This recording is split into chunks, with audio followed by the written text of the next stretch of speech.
Bueno, ¿cómo están? Nos encontramos nuevamente en este podcast Conciencia de Género que estamos realizando en conjunto la Dirección de Equidad de Género con el Núcleo Científico Tecnológico en Ciencias Sociales y Humanidades. Ya llevamos 2 capítulos, Camila.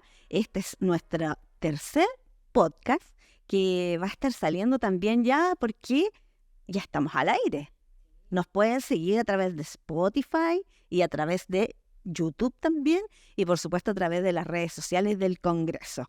Como siempre, con Camila ya no hay que presentarla, ¿cierto? ¿Cómo estás, Camila? Bien, muchas gracias. Nos hemos ido soltando en estos días, así que muy bien.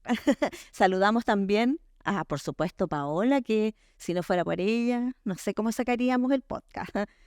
Y por supuesto a nuestra invitada, la doctora Lucy Queterer Romero, coordinadora académica además de uno de los ejes del primer Congreso de Género y Universidades desde el sur de Chile para todo nuestro país. Lucy, ¿cómo estás? Oh, muy bien, muchas gracias. Muy contenta de estar en este espacio y que es bonito, que es, además, entiendo, un proyecto importante para el género en la universidad, también para la propia universidad. Es un espacio de poder transmitir ideas, así que me parece muy interesante estar aquí hoy día con ustedes, con Camila, contigo, Alejandra, y también con Paola por allá. Así que muchas gracias. No, gracias a ti por estar acá también y por ser parte como coordinadora académica de este eje, de este primer Congreso de Género y Universidades. ¿De qué se trata? De violencias interseccionales y trayectoria de resistencias en el contexto educativo. Uh-huh. ¿Qué te parece, Camila? Me parece excelente. A la Camila no sé. No, súper bien. Es una temática que ya se lleva trabajando hace mucho tiempo. De hecho, ahí Lucy después también nos puede contar cómo también se trabajaba en el observatorio, ¿verdad? Esta temática de violencias interseccionales. Así que feliz. Bueno, ya fueron recibidos los resúmenes de estas ponencias. Y ahí se vienen cositas, ya se vienen las cartas de aceptación, así que feliz de también escuchar y estar conversando de esto. Conciencia de género. Conciencia de género. Qué buen tema. Ya, entremos en materia, Lucy, cómo hacer más comprensible a las personas que nos escuchan también, que no necesariamente tienen que conocer de esta temática, o si la conocen como una capita, digamos, ahí donde se para el mosquito, hay una capita arriba, ahí mismo. Y entonces nos podrías contar de qué se trata este eje, qué vas a abarcar en este eje y cuáles fueron los trabajos que llegaron también. O sea, esto es más una conversación de aterrizaje de los conceptos y también de acercar este primer Congreso de Género y Universidades a nuestros oyentes. Sí. Bueno, mira, primero decir que hemos recibido alrededor de 15 o 17 trabajos, no me acuerdo muy bien, lo hemos estado revisando con la profesora Sandra López, que es parte también de este eje, y en realidad nos hemos dado cuenta que, bueno, los trabajos, como tú dices, se relacionan con un eje que, yo diría con el eje del Congreso, pero también con una demanda muy importante de lo que es el feminismo, el movimiento de mujeres también dentro del país y también dentro de la región, que son las violencias. Probablemente cuando tú dices conciencia de género, es también como tener en claridad o tener un acercamiento a que cuando las mujeres en el fondo demandamos ciertas distribución más equitativa del poder al interior de una sociedad, tiene que ver con que los resultados de una distribución injusta se perpetúan en violencias hacia nosotras.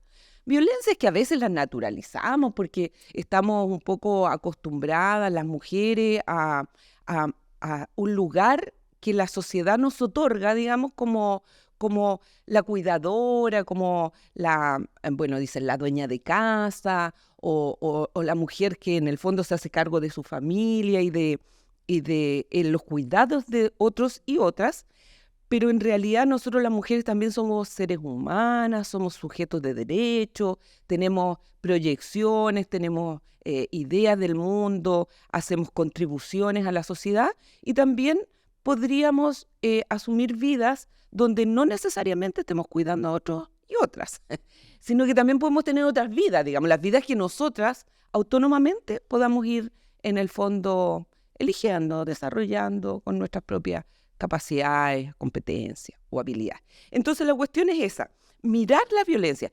Y en este lugar, que es la academia, la universidad, también se presentan violencias. También se presentan, digamos, situaciones que son bien complejas para nosotras como mujeres, también para otros géneros. Nosotros a veces tendemos a mirar el género como solo la lucha de las mujeres, porque ha sido una lucha más, yo diría, más visibilizada, tal vez más prolongada en el tiempo probablemente, con esta, digamos, distribución de la división sexual del trabajo y como en el fondo en la sociedad nos organizamos, por decirlo de alguna manera más comprensiva. Pero en el fondo este eje aquí en la universidad trata de dar cuenta entonces de esas situaciones bien complejas que nos suceden a las personas que habitamos este mundo, este espacio, a las estudiantes o al estudiantado en general, pensando en otras también, porque dentro de las ponencias recuerdo que hay una ponencia también que muestra violencias de otras identidades de género, que también en este momento lo estamos mirando, está bastante presente. Entonces, como que se amplía un poco el rango. Y también aquellas que en una institución que es bastante patriarcal como la academia, la universidad, desde su inicio, digamos, se producen aquí. Entonces, la idea es mirar eso. Hay trabajos bastante interesantes, bien buenos, así que estamos contentas con este eje. Sí, justamente el capítulo anterior, fue grabado con Jimena Briceño, Sí. se trató justamente de cuidados y corresponsabilidades. Y ahí también hablábamos de esto, de cómo se van naturalizando ciertas violencias también en este espacio que increíblemente es privilegiado, ¿no? Que es las universidades en general, la academia en general, es un espacio más elevado también como se dice en algunas partes, ¿no? Y pese a eso, en estos espacios elevados, existe aún esta división sexual del trabajo, en donde de las académicas se esperan ciertas cosas distintas a de los académicos, de las estudiantes y de los estudiantes, y así sucesivamente, inclusive en la parte hasta administrativa lo vemos, ¿no? Cómo las mujeres ocupan, por lo menos en esta universidad, cercano a un 80% de los espacios administrativos. Y claro, uno podría decir como siempre ha sido así, pero el siempre ha sido así justamente es donde se radica esta normalización de la violencia. Sí, igual podríamos decir de que finalmente las universidades son como estados independientes, entonces como que se reproduce lo que sucede en nuestra sociedad. O sea, hoy Chile, hablando de nuestro país, está inserto en esta sociedad neoliberal, ¿cierto? Consumista y patriarcal. Y dentro de las universidades tiendo yo a pensar, y esto es una opinión personal, que también se reproducen esas mismas prácticas dentro de las universidades. O sea, estamos diciendo que nuestro rector Eduardo Gel podría ser el presidente de la UFRO. Claro, bueno, sí. Claro, y los Se habla de ministros, gobierno ¿cierto? universitario, ¿no? Exacto, Ese y los ministros, y entonces, claro, se vuelven a reproducir estas prácticas dentro de las universidades, tal vez por esta portaliano que tenemos los chilenos del orden, ¿cierto? Sí. De las leyes, mientras no esté legalizado, mientras no exista la ley, como que hacemos vista gorda. Eso es bien interesante lo que dice Ale, porque resulta que, bueno, el eje tiene dos componentes. Uno que son, en el fondo, evidenciar estos procesos y otro también evidenciar resistencias que en el fondo tenemos grupos organizados de mujeres en distintos estamentos, si tú quieres, y que de alguna manera somos, así como tú bien dices, somos un microcosmos de la sociedad mayor. En este microcosmos, en este micromundo, también se reproducen situaciones que se reproducen, o sea, que se producen en un mundo más amplio, en la sociedad, por decirlo. Y hay resistencia, hay movimiento, hay movilización, digamos, de los distintos estamentos en torno a, en el fondo, avanzar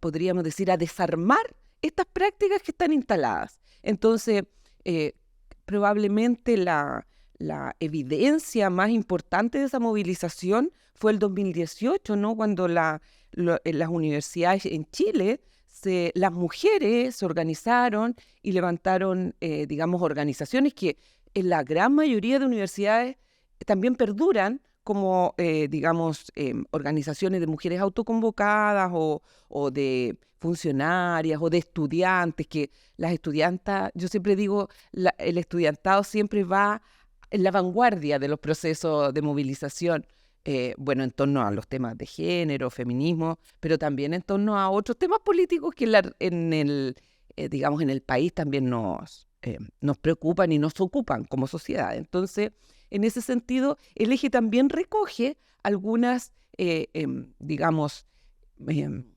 propuestas, ponencias críticas en torno a lo que las organizaciones al interior de estas universidades también han hecho para cambiar las cosas. O sea, de alguna manera, la Dirección de Equidad de Género es producto de ese espacio de movilización. El Observatorio de Género, que es más, digamos, antiguo en el tiempo, nosotros devenimos del 2005, también tiene un componente organizacional que es, nosotros somos un observatorio de equidad de género en salud, según Género y Pueblo Mapuche, y en el fondo eso también se levanta como un espacio que responde a movilizaciones que hicieron los pueblos originarios en América Latina para demandar a las nuevas leyes de salud, que en el contexto del retorno a las democracias, en la época de los 2000, se hicieron reformas de salud, y en el fondo fueron las organizaciones de mujeres o las organizaciones de pueblos originarios que empezaron a demandar, bueno, ¿cómo es que la salud tradicional que conocemos, ¿cierto?, que también se enseña en esta universidad, digamos, conversa con una salud más intercultural que tiene otros saberes, otros conocimientos? Y ahí surge ese observatorio. Y es muy interesante porque en el fondo vamos dialogando con otros saberes, con otras culturas. Sí, es súper interesante lo que nos dice Lucy, en el sentido de que justamente a propósito de esta tercera o cuarta ola, también como se le ha llamado, feminista, ¿verdad?, nace justamente acá en el sur de Chile, en la Universidad Austral, y luego ya empezó a crecer, ¿verdad? Y crecer no solamente a nivel nacional, sino que también a nivel internacional.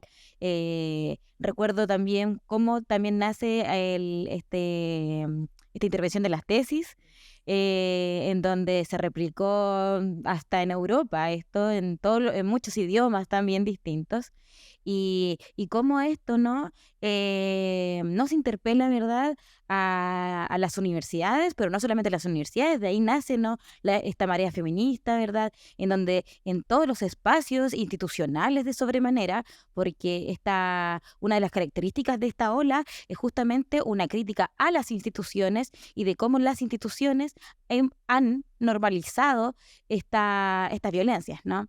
Y de ahí nace también este llamado a la educación no sexista, ¿verdad? Pero insisto, no solamente radica en las universidades, nace en ellas, sí, debido justamente a este impulso estudiantil que siempre ha estado marcado en las universidades, en las instituciones educativas propiamente tal, pero de ahí en adelante también se llega a las instituciones en general.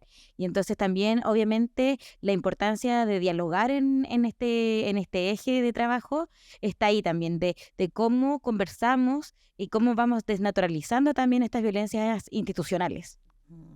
Sí, me estaba recordando precisamente este tema de la violencia interseccional, bien digo. Me tocó trabajar mucho tiempo en la CONADI. Y dentro de algunas temáticas, justamente hablábamos en ese tiempo de educación intercultural, y sale la primera escuela de interculturalidad, que fue en Maquegua. Y posteriormente se crea el Hospital Intercultural, porque existía, pero después se le entregó más recursos económicos para que pudieran mejorar su dependencia y todo. Y a partir de ahí como que se hizo esto de que todos los hospitales, una norma, todos tienen escrito en Mapudungun para también vincularnos con nuestro territorio, pero sin duda, y esto lo hemos conversado también con la directora de Equidad de Género, lo que pasa en el territorio influye demasiado. Y las mujeres en esta región, las mujeres mapuche principalmente, porque también podríamos hablar de mujeres migrantes, pero centrarnos en las mujeres mapuche, sufren mucha violencia, interseccional. Sí, por supuesto. O sea, la violencia de género, claro, las violencias de género tienen ese componente. Como dicen algunas teóricas, no van solas, ¿no? Las violencias de género no van solas, son interseccionales. La Kimberly Crenshaw no hace como una interesante propuesta de esa en la década de los 80 y dice, bueno, ella la hace en Estados Unidos mirando a las mujeres negras y nosotros bajamos esa teoría y nos miramos entre nosotras, digamos, y cómo se dan las relaciones en un territorio que tú muy bien señalas, tiene ese componente intercultural de relaciones que a veces también están marcadas por ciertas dominaciones, ciertas situaciones de discriminación que a veces también naturalizamos porque cada una de nosotros, cada uno de nosotros, cada una de nosotros, también nacemos aquí y en el fondo, tú dijiste algo bien interesante, Alejandra, cuando partimos, que es la conciencia de género. La conciencia de género es algo que se desarrolla, en el fondo uno la reconoce cuando uno tiene posibilidades, que este mundo universitario, este mundo de la academia, del conocimiento, nos da esas posibilidades de leer otras situaciones. Por ejemplo, leyendo la interseccionalidad, uno va diciendo, mira, claro, en realidad, ser parte de una cultura diferente, ser parte de una, en el fondo la raza no existe, pero tener una fenotipia distinta, tener un cuerpo distinto, te ubica dentro de la sociedad en un lugar diferente y ese lugar diferente arrastra muchas veces discriminaciones de otros sujetos que están en otros lugares posicionados, en lugares más altos, más de élite, en donde en realidad miran a otros sujetos como unos diferentes, porque están para hacer ciertas cosas, para los cuidados o tal vez para los aseos, tal vez para... ¿Me entiendes? Y ahí se va de alguna manera produciendo una estratificación social. O sea, hay algunos que casi siempre son blancos, con otra educación, con profesión, que están arriba como en una escalera en la sociedad, y otros que en realidad a veces tienen un color distinto, una fenotipia distinta y que están en los lugares más bajos. Y ahí las mujeres estamos en el lugar más bajo. O sea, si hay un lugar un poquito altito, en el otro más bajito estamos de alguna manera, y las mujeres de color, las mujeres mapuche, las mujeres migrantes. Mira, hemos tenido aquí situaciones en Chile que nos dan cuenta de eso, de ejemplos de eso. No me acuerdo, hace un par de años atrás, falleció, murió. Sí, pues una mujer haitiana, ¿te acuerdas? Que no le entendieron lo que estaba tratando de decir y ella, su exasperación fue producto de que le habían quitado Era su apellido de ella, no me acuerdo. Su niñito en ese caso. Exacto. Ella estuvo en un supermercado y le pasó el niño a una persona que estaba con uniforme, que era el guardia del supermercado, porque ella tenía que resolver algo. Y en su cultura, en Haití, esa situación es una situación normalizada que en realidad no implica ni un problema, digamos, de abandono ni nada. Aquí en Chile no. Aquí en Chile una madre, porque está así institucionalizado, en nuestra normalizado, una madre que se separa de su hijo o que deja a su hijo, o la mujer que abandona a su familia, su casa, es mirada como una mala mujer, ¿no? Es mala madre. Y si es mala madre, es mala toda, porque es una mala persona. Entonces, esas cuestiones culturales, conocerlas, comprenderlas, de alguna manera nos permite visibilizar estas interseccionalidades que tú dices. Y al visibilizarlas también podemos desarmarlas, porque nos hacen más sentido. De alguna manera nos van mostrando cómo somos las personas y bueno, Camila lo decía muy bien, ¿no? Suponemos que las personas que somos más educadas tenemos posibilidades de cometer menos atropellos, menos discriminación. Se supone, porque a veces no tenemos tanta conciencia ni de género ni de otras... Es que me hace recordar tanto, Lucy, Camila, esto de las violencias interseccionales desde toda la... existencia de la humanidad en el fondo, porque ahora se ha descubierto también que las mujeres de Neandertal salían a cazar también, pues si no era que se quedaran en la casa, o en la cueva, digamos, en este sentido. Pero, ¿sabes dónde me llama más la atención? Es lo que tú dices de que tal vez las personas que tienen más acceso a la educación, que tienen un nivel socioeconómico mayor, que se encuentran en esta pirámide invertida, no, es una pirámide de verdad, em, no son precisamente los que más conciencia podrían tener. Porque recuerda tú que por ahí por los 1920, 1910, los hombres se casaban con una mujer a la que consideraban digna de matrimonio, que cumplía con exigencia, que fuera de este apellido, que fuera virgen, ¿ya? Y por otro lado, el doble estándar que se ha mantenido por siempre, tenían a las mujeres para lo demás. O sea, la mujer de la casa era la madre de sus hijos y no podían hacer nada más que fuera, y a lo mejor aquí voy a entrar en un tema complejo, que solamente en el hogar estaba el coito para reproducir. Y el placer lo encontraban en otras mujeres que tenían otras características y que a ellos no les importaba. Entonces, siento yo, como mujer, que la violencia es interseccional en este caso, y en el espacio universitario es muy marcado aún, a pesar de lo que se ha avanzado. O sea, hemos avanzado, eso no hay duda de eso.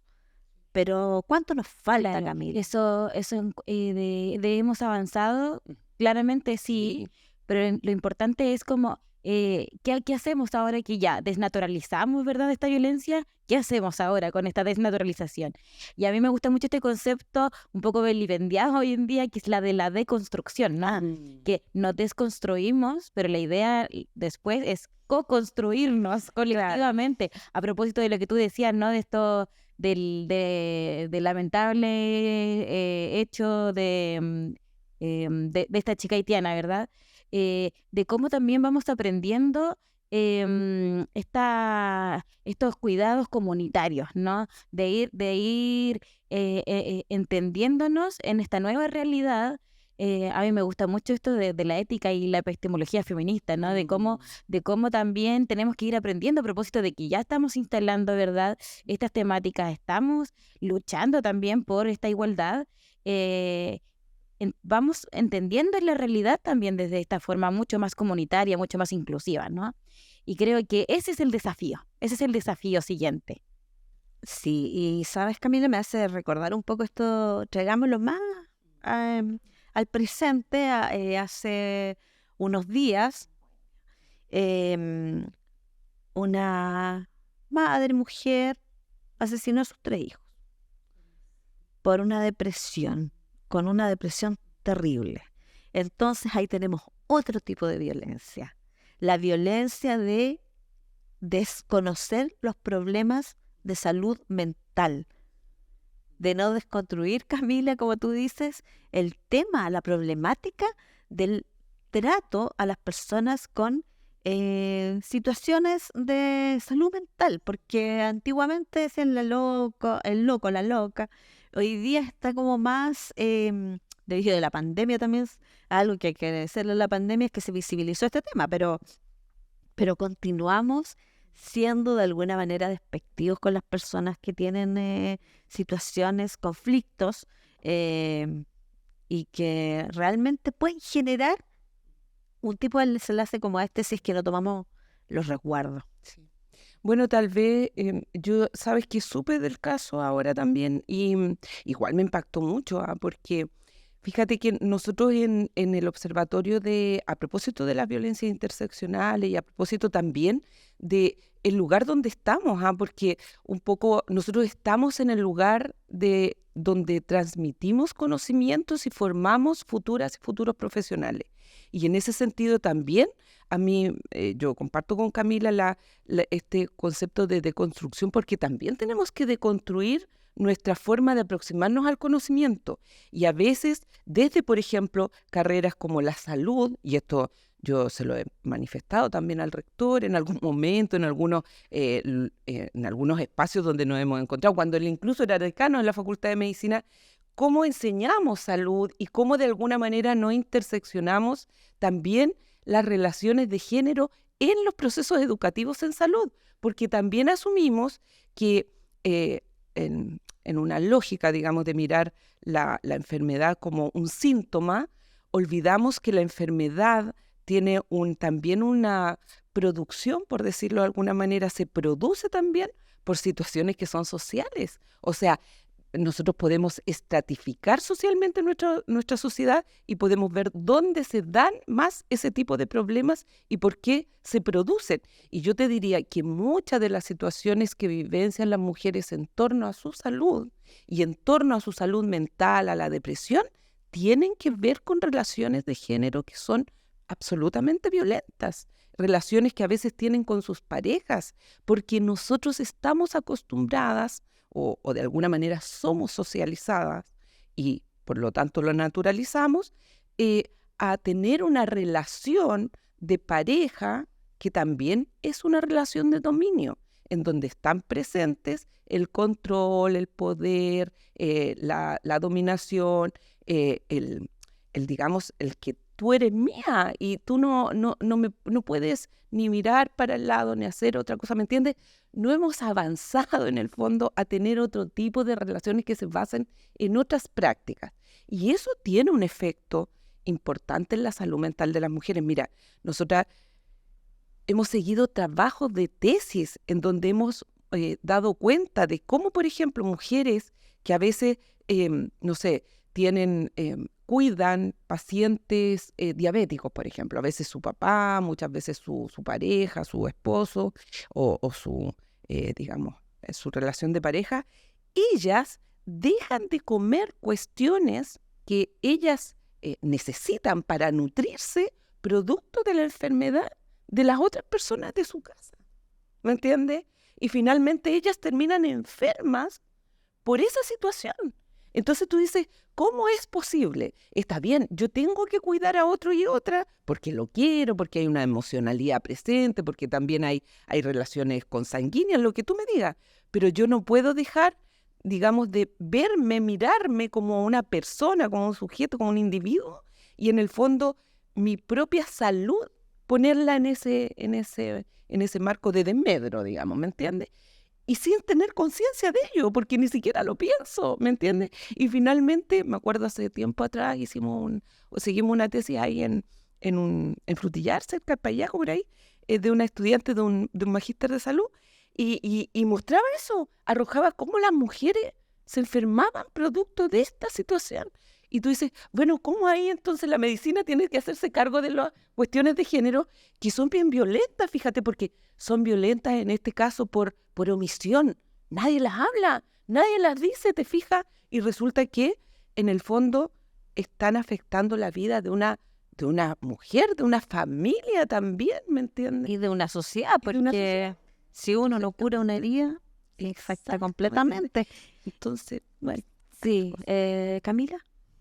Y querías mencionar algo porque te dejo ahí pensando un poquito porque te quedaste pensando en lo que ha dicho Lucy, pero claro, o sea, bueno, yo siempre he tenido como esto del periodista de terreno, digamos, y uno puede catalogar a los medios de comunicación de muchas maneras. El daño simbólico que se le hace a una mujer que por ABC motivo ha hecho o deshecho algo, efectivamente afecta, pero creo yo que el tema de la salud en general, porque siempre digo, los periodistas ya nos condoreamos con una coma y no le va a afectar a nadie más que al editor que va a tener que corregir. Pero en salud te marca la vida, creo yo. Por ejemplo, mujer joven, pobre, mapuche, que llega al hospital a tener a su guagua. Y esto se vivía mucho en nuestro país. Y hasta el día de hoy se vive esto de la violencia obstétrica, que es necesario también colocarlo en sobre la mesa, que no se toca hoy, y creo yo que cuando se están atrasando o se están extendiendo el plazo de tener hijos, porque antes uno, bueno, si hablamos al principio de siglo, ¿para qué decir en el siglo XIX y XVIII? Teníamos esto de que las niñas a los 12 años eran madres, entonces se tenían que hacer cargo de una guagua y de su cuerpo. ¿Y cómo hoy en día podemos? Por eso es tan importante, digo yo, lo que o sea, a mí me parece muy, muy interesante, muy bacán, digo yo, esto que tú mencionas, porque en realidad significa que de alguna manera este esfuerzo que se está haciendo desde la Dirección de Equidad, desde las universidades del país, digamos, y desde las distintas organizaciones que cruzan aquí esta universidad, que es como un territorio casi, por instalar esta forma de mirar el mundo, este pensamiento al interior de las carreras, al interior de las disciplinas, para mirar, digamos, de otra manera a las personas, a nosotras, a nosotros, a nosotres.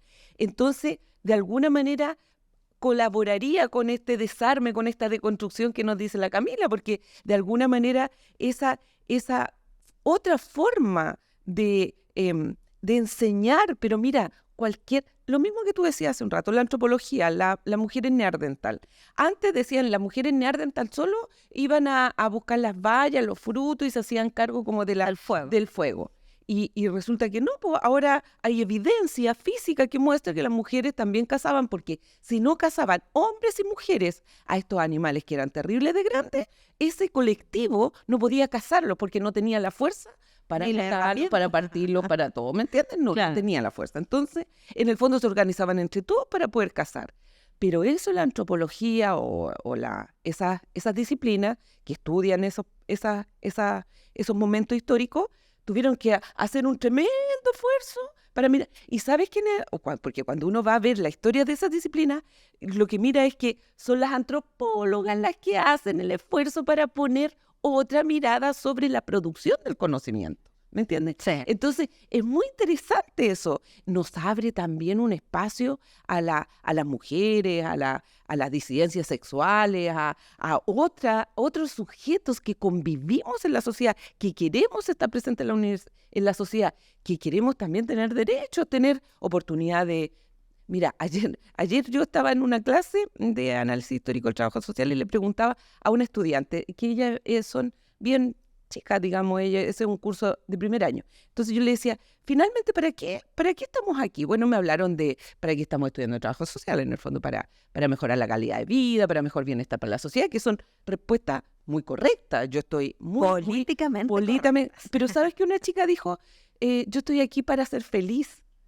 Y fíjate que, y si uno piensa, ¿para qué nosotros hacemos todo el esfuerzo que hacemos en nuestras vidas? Cotidianamente nos levantamos, estamos aquí, conversamos, tratamos de transmitir otras epistemologías, otras formas de mirar el mundo, otras relaciones, y tiene que ver con eso, con ser mejor persona, vivir en una sociedad que sea un poco más amigable, más amistosa, que nos permita desarrollarnos mejor, ser más felices. Me gusta mucho un libro que se llama El feminismo es para todas y todos, de la Bell Hooks, que es una mujer negra, fantástica ella, ¿no? Que dice, estas teorías lo que están poniendo en cuestionamiento es justamente cómo nos relacionamos todos y todas y todes ¿para qué? Para que lo miremos, para que pongamos ahí un pensamiento crítico y para que digamos, ¿sabes qué? Yo no quiero participar de esto, quiero participar, quiero construir otro mundo, otras relaciones posibles, otras formas, en el fondo, de aceptarnos, como decía Humberto Maturana, como un legítimo otro, como una legítima otra, como un legítimo otre, ¿cachai? O sea, esa forma, en el fondo, de ese proceso de aprendizaje, podemos hacerlo aquí. Y yo creo que la Dirección de Equidad de Género lo busca, el Observatorio de Género, las organizaciones de estudiantas, de académicas, de funcionarias, todos buscamos esa forma de relacionarnos mejor, de tener tratar de superar prácticas que son violentas y que son, digamos, muy dañinas para las personas, no solo para quien las en el fondo, vivencias. Yo diría incluso para quien las comete, ¿me entiendes? Porque también ahí hay un sujeto que también hay que mirar, po, que también hay que decir, a ver, ¿por qué es que traes eso encima tuyo? ¿Qué Exacto. carga tienes? Sí, ¿Entiendes? recién me quedaba pensando y quería digerirlo. Justamente esto de que de repente empezamos a hablar de distintas violencias, ¿no? Y justamente impresiona y algo que a mí también me agrada estos espacios, ¿no? Más comunitarios y feministas, ¿no? Esto lo digo de forma personal, ¿verdad? Que es justamente cómo, a pesar de que históricamente hemos estado en esta posición de opresión y de resistencia, podemos considerar un futuro sin odio, sino que construyendo esta nueva realidad o realidad, construyendo una realidad, ¿no? Porque en realidad pertenecemos a esto y creo que me quedo con eso, ¿no? Con esto de este sentido mucho más comunitario e inclusivo, pese a todas las violencias que hemos vivenciado, experimentado, quienes la han cometido también, como bien decía Lucy, y poder ir aprendiendo de eso y construyéndonos. Exacto. Deconstruyéndonos y construyéndonos Claro. posteriormente. Lucy, sé que ya nos tenemos que ir, pero no puedo dejar pasar esto porque estamos ya en septiembre. Es un mes de mucha memoria, de mucha historia, de muchas complejidades, de muchas emociones además, y no puedo dejar pasar la violencia de ser mujer y militante de un partido. ¿Y cómo fue esa represión contra las mujeres? Sí, que es muy doloroso. Que es muy dolorosa. Sí, mira, nosotros hemos estado haciendo desde trabajo social o planteando un programa también para poder hacer el ejercicio de memoria que también es educativo, es pedagógico, ¿no? Porque nos permite mirar nuestro pasado para no repetirlo. Entonces, en Chile hay alrededor de 17 trabajadores sociales detenidos, desaparecidos y ejecutados políticos, y ellos están recordados en un mural que nosotros tenemos aquí en nuestro espacio, digamos, académico, en nuestro departamento, pero también las trabajadoras sociales somos, la mayoría de nosotros como disciplina, como profesión, somos una profesión, yo enseño eso, somos una profesión femenina y feminizada, digo yo, porque además estamos en un lugar de la ciencia social un poquito más abajo, porque también estamos estratificadas. Claro, ¿cierto? sí. Claro, porque así es, po. Así es como nos hemos organizado como sociedad, tampoco tenemos que mirarlo para poder deconstruirlo, desarmarlo. Entonces, claro, la violencia política es un hecho que está evidenciado a través de 200 informes que el propio Estado de Chile ha, digamos, realizó en su momento histórico el presidente Elwin para poder tratar de emprender un camino de sanación que desde mi punto de vista todavía no está En terminado. la medida de lo posible. En la medida de lo posible y tal cual como tú dices, todavía está presente en nuestra sociedad toda esa complejidad, esa tensión. Desgraciadamente una mujer también política de esta región, de este territorio, señaló que la violencia política contra las mujeres no existía. Cuando nosotros cuento urbano. claro, que era cuento urbano, cuando nosotros que estamos estudiando historia, sabemos que dentro de los conflictos, digamos, políticos o incluso bélicos, las guerras, las mujeres y las niñas somos de alguna manera una forma también de hacer esa guerra, de profundizar la guerra, de marcar al enemigo, de hacerle más daño al enemigo, ¿me entiendes? Y eso pasa por nuestros cuerpos, por violencia muchas veces sexual, Sí, que te marca para toda la vida. Entonces, yo creo que, tal como tú dices, un momento, yo creo que este septiembre va a ser un mes de mucha reflexión, de mucha memoria, de mucha articulación igual y tal vez de muchas propuestas colectivas, como decía la Camila, en torno a rescatar memoria. Mira, yo sé de muchas cosas que se están haciendo, estamos bordando, estamos haciendo conversatorios, vamos a hacer películas, estamos mirando, digamos, estamos tratando de reconstruir un momento histórico doloroso para muchas personas, pero además para las mujeres. Y ahí las mujeres todavía nos faltan hartas cosas que mostrar, hartas cosas que profundizar. Yo sé que es doloroso, y es terriblemente doloroso, pero creo que para que esas cuestiones no se repitan. Camila. Sí, bueno, como bien decía Lucy, solo recordar, ¿no? Más de 3.000 mujeres fueron detenidas y torturadas en Chile, más de 200 fueron detenidas estando embarazadas. Y no puedo no recordar, ¿no? También a Jacqueline Drugui, detenida acá también en Temuco, quien también estudiaba, ¿no? en esta universidad. Y allí, ¿no? También comentar que existen varios hitos conmemorativos, como bien señalaba Lucy, datos informativos, ¿no? Como Por el supuesto. 7 de septiembre es el acto conmemorativo por parte de la universidad, el 11 de septiembre un acto conmemorativo también por parte del Centro de Derechos Humanos de esta universidad. Y me estaría faltando uno, creo, pero que también Es que el 29, creo. Sí, 27. El 27, Sí. que también es también va a haber un acto conmemorativo por parte de la Dirección de Equidad de Género. Sí, y decir que es un programa bastante completo que se está realizando durante todo el mes de septiembre, porque no solamente es historia, es cultura, es música, es un montón de cosas. Y yo realmente no me quiero ir de este programa que me parece como demasiado potente, demasiado, más que interesante, fuerte la temática. No me quiero ir sin recordar a una colega, a la Diana Aaron, ¿ya? Que era periodista y que no solo fue asesinada por ser del movimiento revolucionario del MIR, sino que su torturador, que está pagando muchos años de cárcel y que esperemos que continúe así, lo digo sinceramente y es una opinión personal de quien le emite, salió de la tortura diciendo es marxista y además judía. Otra vez la interseccionalidad presente. Exactamente. O sea, mujer política con pensamiento de izquierda, pero además judía. ¿Te das cuenta cómo la violencia está de alguna manera siempre interseccionada? Y ahí es donde tenemos que mirar. Ahí es donde tenemos que mirar para desarmar y no volver a repetir. Desarmar y no volver a repetir. Y ahí es donde está principalmente la violencia contra la mujer en estos tipos de situaciones, no solamente en Chile, sino que en muchas partes del mundo, que es que como mujer uno reproduce, ¿cierto? Y lo que tratan de hacer ellos es, como alguien lo dijo por ahí, matar la perra, claro, para que se termine la leva, así, ¿cierto?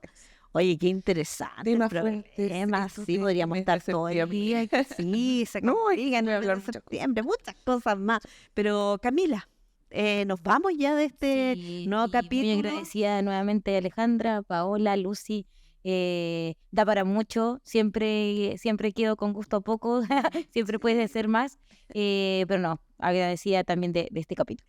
Bueno, y nosotros agradecemos también a nuestra invitada el día de hoy, que nos hizo que voláramos en el tiempo y que está a cargo como coordinadora académica del tercer eje del primer Congreso de Género y Universidades de la Frontera, cuando el 24, 25 y 26 de octubre, haciendo conocimiento desde el sur de Chile. Lucy, muchísimas gracias por haber estado con nosotros. Y vamos a ver cómo van a estar esas exposiciones en el mes de octubre. Van a estar regia, yo estoy segura de eso. Me imagino que todos los ejes deben de estar tan interesantes como el mío. Yo agradecerles a ustedes también, Alejandra, Camila, Paola. Me parece este espacio súper interesante, pedagógico, y alentarlas a que sigan así. Estas son como pasar el testaferro de repente, y yo eso me agrada mucho, digamos. Yo creo que es súper importante que las mujeres podamos ir, digamos, concientizando a otras para que esta forma de mirar el mundo se pueda ir de alguna manera haciendo carne, implementándose, y podamos ir construyendo otras sociedades. Así que muchas gracias. Así es. Lucy, Camila, visibilizar más allá del hecho propio. Exacto. Es entender ese hecho.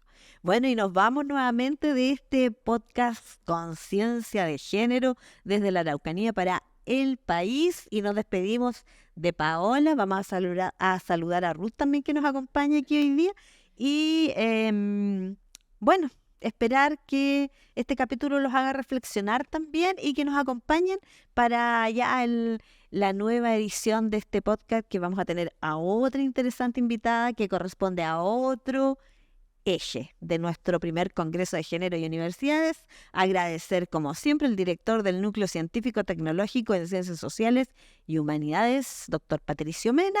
Y Paola, nos vamos. Muchísimas gracias por estar con nosotros y los invitamos a seguir escuchándonos. Nos escuchamos.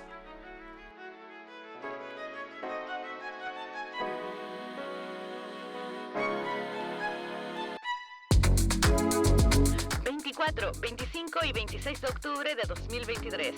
Primer Congreso Género y Universidades. Dirección de Equidad de Género y Universidad de la Frontera.